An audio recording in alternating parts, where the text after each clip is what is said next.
Some people say 6 a.m. is a time of uncertainty. People wake up for work or school not knowing what the day will bring. But 6 a.m. is my favorite time of day. It's peaceful and beautiful, innocent.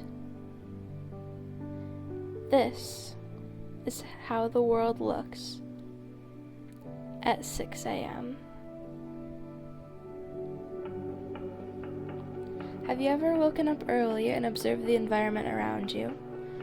Maybe the fresh dewdrops on the grass, or the raw beauty objects hold in the morning.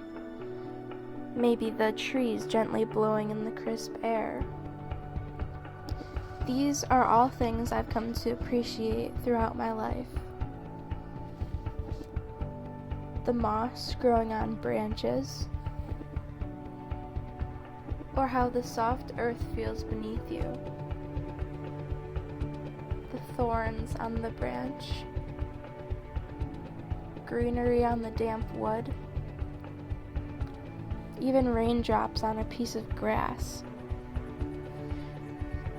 These are all things that are so beautiful that they often go overlooked.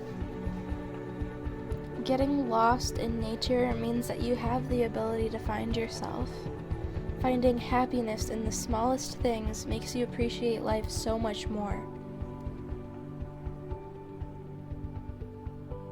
Take a second today and go outside. Take in the powerful beauty of nature itself. The wildlife, the soft breeze, the graceful atmosphere. In moments like these, it's important to never take these things for granted. No matter how many stressful events life throws at you, nature will always be a place where you can find your serenity. It is the most powerful cure of humanity, and it is the most perplexing thing in the world that you can share it with others. This is 6 a.m.